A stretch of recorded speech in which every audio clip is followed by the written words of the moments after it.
মই অসমৰ মুখ্যমন্ত্ৰী ডাঙৰীয়া মামাক মই এটা ভাল চিকিৎসা বিচাৰিছোঁ।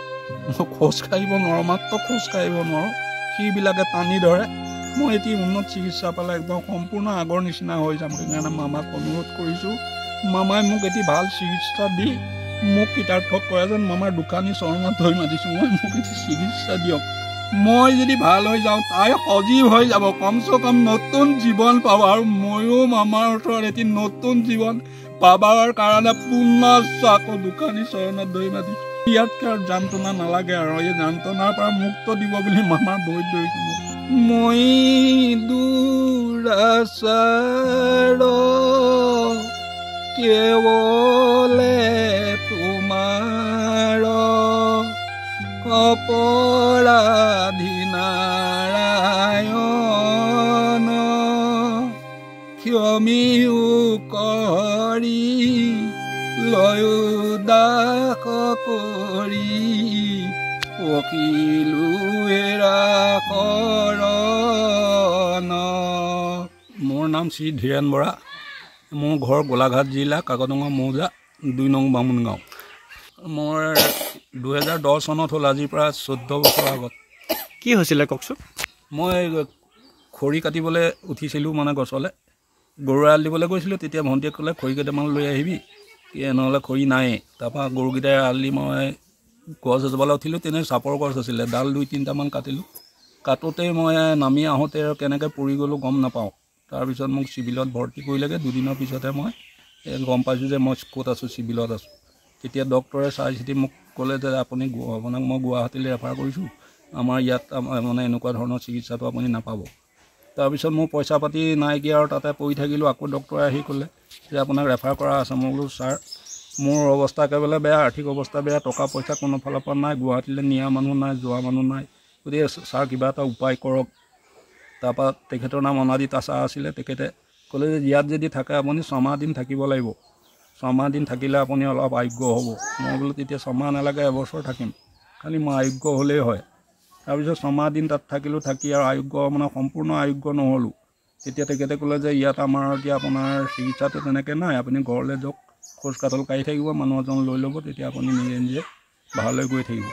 তাৰপিছত মই গুচি আহিলোঁ। আহি আৰু মানে ৱাকাৰডাল দি পঠিয়ালে। ৱাকাৰতে খোজকাঢ়ি থাকোঁতে অকলশৰীয়াকৈ খোজকাঢ়িবলৈ সুবিধা নাপালোঁ। কোনো ধৰি দিয়া মানুহ নাই। ভণ্টিজনীয়ে মোৰ লগত লাগি থাকিলেও খোৱা বোৱাৰ চিন্তা কৰিব নে কি কৰিব, তেনেকৈ আৰু বহি থাকোঁতে আজি 14 বছৰ আৰু বহিহে আছোঁ আৰু 14 বছৰ হয়। মই অসমৰ মুখ্যমন্ত্ৰী ডাঙৰীয়া মামাক মই এটা ভাল চিকিৎসা বিচাৰিছোঁ। মই খোজ কাঢ়িব নোৱাৰোঁ, মাত্ৰ খোজ কাঢ়িব নোৱাৰোঁ, সেইবিলাকে টানি ধৰে। মই এটি উন্নত চিকিৎসা পালে একদম সম্পূৰ্ণ আগৰ নিচিনা হৈ যাম। সেইকাৰণে মামাক অনুৰোধ কৰিছোঁ, মামাই মোক এটি ভাল চিকিৎসা দি মোক কৃতাৰ্থ কৰে যেন মামাৰ দোকানী চৰণত ধৰি মাতিছোঁ। মোক এটি চিকিৎসা দিয়ক, নহ'লে আমাৰ এই ককাই ভনী দুইটাৰ যন্ত্ৰণা অলেখ যন্ত্ৰণা, আৰু ইয়াতকৈ আৰু যন্ত্ৰণা নালাগে আৰু এই যন্ত্ৰণাৰ পৰা মুক্ত দিব বুলি মামাৰ বৈদ ধৰিছোঁ। মোক কিবা মই মামাৰ দোকানী চৰণত ধৰি এটি শৰণীয়া ঘোষাৰ সৈতে আপোনাৰ ভৰিত ধৰি মাতিছোঁ। মই দুৰাচাৰ কেৱলে তোমাৰ অপৰাধী নাৰায়ণ ক্ষমিও কৰি লয়ো দাস কৰি পকিলো এৰা শৰণ। কৃষ্ণ স্বামী তজু পাৱে আমি কেৱলে শৰণ চাওঁ, কৰা অনুগ্ৰহ মায়াৰ নিগ্ৰহ তেবেকে প্ৰভু এৰাও। ভণ্টিয়ে এটা ভৰি বেয়া, কিন্তু ক'বলৈকে থাকি গৈছে ইমান দেৰি। ভৰি এটাত তাই দুখ পাই পেলাই তাই এসপ্তাহ 10 দিনৰ মূৰত আকৌ 4-5 দিন বিচনাত পৰি যায় লেঙাই। এই গাঁৱৰ ভতিজা বোৱাৰীজনীয়ে পানী অকণমান আনি দিয়ে, ভাত কেইটামান দিয়ে, ভতিজা দুটাই দাইল ভাজি এখন দিয়ে। 4-5 দিন আকৌ তাই শুই থাকে। তাইও ভৰিটোক মই দেখুৱাব বুলি মামাৰ ভৰিত ধৰি মাতিছোঁ যে তাইও ভৰিটো চিকিৎসা এটা কৰাই দিব। মই যদি ভাল হৈ যাওঁ তাই সজীৱ হৈ যাব, কমচে কম নতুন জীৱন পাব। আৰু ময়ো মামাৰ ওচৰত এটি নতুন জীৱন পাবৰ কাৰণে পুনশ্চ আকৌ দোকানী চৰণত ধৰি মাতিছোঁ।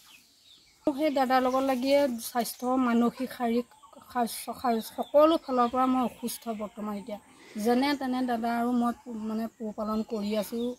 য'তেই নাযাওঁ ত'তেই নহয়, যি নকৰোঁ তাকেই নহয়, বিচাৰি খুচাৰি হাজিৰা কৰি যেনে তেনে দুয়োটাই আমি খাই বৈ জীয়াই আছোঁ। মানে থকা আছোঁ নে আছোঁ আৰু দিন গৈছে, ৰাতিও পুৱাইছে। আমাৰ পানী পৰিছে, ঘৰত টিং নাই, ৰাতি আমি উজাগৰে বহি থাকিব লাগে, কথা পাতি বহি থাকোঁ, ভয় লাগে কোনোবা আহে বুলি।